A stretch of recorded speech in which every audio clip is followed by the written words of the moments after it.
नमस्कार मित्रों, मैं डॉक्टर ध्रुव कुमार दीक्षित, प्राध्यापक समाजशास्त्र केसरवानी महाविद्यालय जबलपुर, सचिव मध्यांचल सोशलॉजिकल सोसाइटी मध्य प्रदेश और मेरा यूट्यूब चैनल सोशलॉजी विद ध्रुव दीक्षित, जिससे आप सभी परिचित हैं। मैं आज आपसे एक निवेदन आग्रह कर रहा हूं। मेरी आपसे प्रार्थना है, ये दौर बहुत खतरनाक दौर है। अदृश्य वायरस से हम लोग जूझ रहे हैं, उसके चक्रव्यूह में फंसे हुए हैं।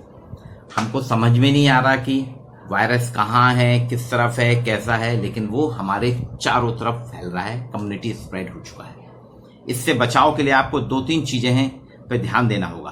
पहला, स्वच्छता रखना पड़ेगी, सैनिटाइजर का प्रयोग करना पड़ेगा, साबुन से हाथ धोने पड़ेंगे और मास्क का प्रयोग करें। घर के बाहर आप निकलते हैं तो जिन शहरों में बहुत ज्यादा चल रहा है संक्रमण, जहां संक्रमण की तादाद बहुत ज्यादा हो गई है, डेली 100 से ऊपर के केस निकल रहे हैं, 250, 500, 1000, 2000 निकल रहे हैं, उन शहरों में तो डबल मास्क लगाना अनिवार्य है। डबल मास्क ही जरूरी है। बिना डबल मास्क के आप बिल्कुल भी घर के बाहर कदम न रखिए। ये आपको मानना पड़ेगा। आप अगर रामायण आपने देखी होगी, रामचंद्र जी जब गए थे सोने के हिरण के पीछा करते हुए, तो लक्ष्मण जी को बोल गए थे कि तुम मां सीता की रक्षा करोगे। उसी बीच आवाज होती है, रामचंद्र जी की आवाज आती है, सीता कहती भाई तुम्हारे संकट में है। लक्ष्मण जी जब जाते हैं तो चेतावनी देके जाते हैं, मैं ये लक्ष्मण रेखा खींच के जा रहा हूं, आप कितनी भी समस्या संकट हो इस रेखा को पार नहीं करना। लेकिन रावण जब आ जाता है एक भिक्षुक का भेष रख के, और वो भीख मांगता है और कहता है कि नहीं, घर के बाहर निकलिए, घर के अंदर से भिक्षा नहीं ली जाती है, ब्राह्मण का आप अपमान कर रही। और माँ सीता जब घर के उस लक्ष्मण रेखा के बाहर निकलती है, उनका अपहरण हो जाता है। अब सोचिए, वो उस समय जब ये हुआ था, तो अगर सीता ने गलती की थी, उनका दुष्परिणाम उनके ऊपर हुआ कि उनको रावण के द्वारा अपहरण कर लिया गया।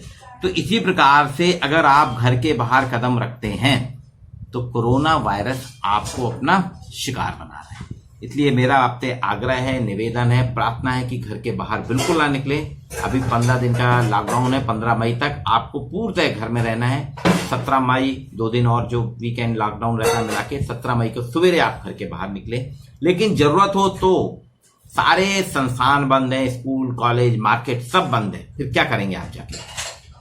इसके बाद एक और आपसे निवेदन है, 16 जनवरी से वैक्सीनेशन शुरू हो गया है। टीकाकरण हम सभी ने कराया था, बचपन में हमने अपने बच्चों का भी टीकाकरण। आप सोचिए, टीकाकरण के लिए आप बच्चों के लिए कितने के आपके पास चार्ट मिलता था ना, आप चार्ट अपने पास रखते थे, उसकी फोटोकॉपी करके रखते थे, कौन सी तारीख है उस दिन। आप अपने ऑफिस नहीं जाते थे, स्कूल नहीं जाते थे, कॉलेज नहीं जाते थे, शिक्षण संस्थान नहीं जाते थे, व्यावसायिक संस्थान नहीं जाते थे, आप पहले बच्चे को टीकाकरण कराते थे।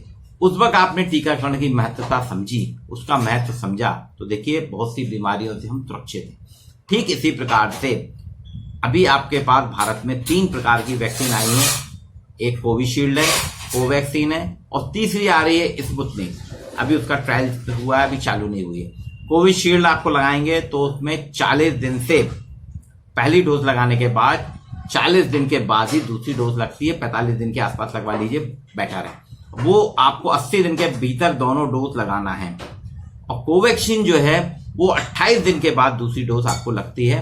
इसमें किसी भी सरकार के द्वारा फ्री की गई है, इसमें कोई पैसा नहीं लिया जा रहा। सरकारी हॉस्पिटल्स, प्राथमिक स्वास्थ्य केंद्र में जहां पे वैक्सीनेशन सेंटर है, वहां आपको पैसा नहीं लेगा। लेकिन अगर प्राइवेट में जाते हैं तो अगर आप अफोर्ड कर सकते हैं, 250 रुपए आपको लगेगा, वो देना पड़ेगा, आप दीजिएगा।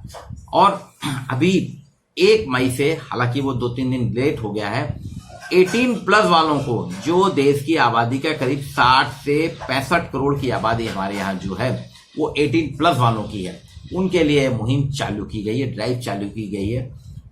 वैक्सीन बनने में टाइम लगता है, हमने किसी ने नहीं सोचा था। वैक्सीन की ट्रायल होती है, 7-8 फेज में ट्रायल होने के बाद में सक्सेस होती है, फिर लगाते हैं, 1 दिन में बनती नहीं। ग्रो करने में थोड़ा टाइम लगाता है। आपने सोचा होगा, आपने लगा, घर में आप लगाइए ना, आम की गुठली लगाइए, उसका पौधा निकलता है, लेकिन फल आपको 5 साल बाद मिलता है। तो इसी तरह से वैक्सीन में भी कम से कम 6 महीने के अंदर वैज्ञानिकों ने वैक्सीन बना ली है। उसके प्रोडक्शन में टाइम लगेगा, 24 घंटे की प्रोसेस में लगे हुए हैं वैज्ञानिक हमारे बना रहे हैं। कोविशील्ड भी, कोवैक्सीन भी, पुणे और हैदराबाद में प्रोडक्शन हो रहा है। फिर वहां से गाइडलाइन के तहत वैक्सीन भेजी जाती है, फ्रीजर में रखी जाती है। एक प्रोसेस है, जल्दबाजी नहीं है। आपकी ये मैगी नहीं है कि आपने मैगी डाली और 2 मिनट में मैगी खा ली, मैगी नहीं है ये। आप इसको मान के चलिए खिचड़ी है, खिचड़ी बनने में टाइम लगेगा।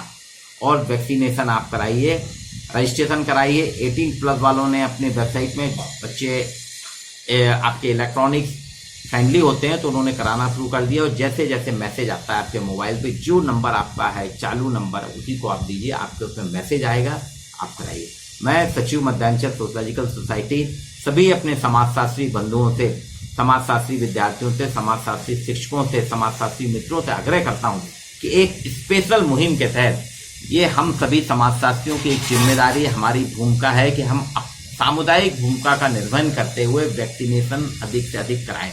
क्योंकि जितना ज्यादा वैक्सीनेशन होगा, अगर देश की आबादी का 70% वैक्सीनेशन हो जाता है तो बिना किसी प्रयास के ही आप देखेंगे कोरोना वायरस अपने आप समाप्त हो जाएगा, हर्ड इम्यूनिटी अपने आप डेवलप हो जाएगी। दूसरी चीज, वैक्सीनेशन से किसी भी प्रकार का खतरा नहीं है। वैक्सीनेशन का जो सक्सेस रेट है 100% आ रहा है, 99.99% आ रहा है, 0.001% ही फेल्यूर हुआ है। यानी 99.99% जब सक्सेस है तो फिर क्यों आप बाकी चीजें तो आप मिलावटी हर चीज ले रहे हैं ना। आप वैक्सीन में क्यों शक कर रहे हैं? वैक्सीन में कहीं कोई नहीं है। हाँ, जिस दिन आप लगाते हैं वैक्सीनेशन सेंटर में 15 दिन आप 15 मिनट जो है, सॉरी 15 दिन नहीं, 15 मिनट आप वहां वेट करिए और उसके बाद घर आइए। और आपको हल्का फुल्का बुखार आ सकता है, पैरासिटामोल की गोली भी देते हैं आपको, या हाथ पैर में दर्द होगा। इसके अलावा कोई साइड इफेक्ट नहीं है, किसी प्रकार का नहीं है, किसी भ्रम में मत रहिए। वैक्सीन ही कारगर है, क्योंकि ये आपके बॉडी में अगर कोरोना वायरस आ जाता है, क्योंकि ये तो 100% है, वैक्सीन आपको रोकेगी, आपको लड़ने की क्षमता प्रदान करेगी। ये लोग कहते हैं ना कि हमको 2 डोज लगाने के बाद भी कोरोना हो गया। कोरोना तो हो सकता है, कोई बड़ी बात नहीं है। आपने फुटबॉल का मैच देखा होगा ना, गोलकीपर रहता है लेकिन गोल हो जाता है, वो तो पैक्ट रहता है, फिर गोल कैसे हो जाता है?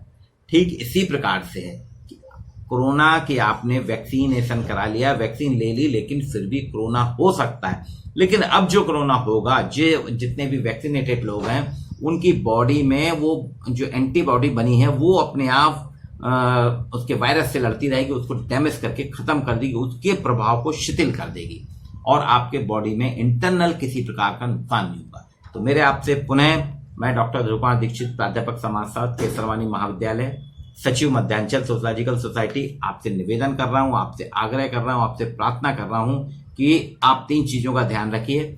घर से जब भी बाहर निकले सैनिटाइजर लेके चलें, कहीं भी किसी भी से मिले या हाथ ना मिलाएं, कहीं भी किसी चीज में टच करते हैं तत्काल सैनिटाइज करें अपने हाथों को, घर में आकर अच्छे से साबुन से हाथ धोएं, हाथ मुंह सब साफ करें।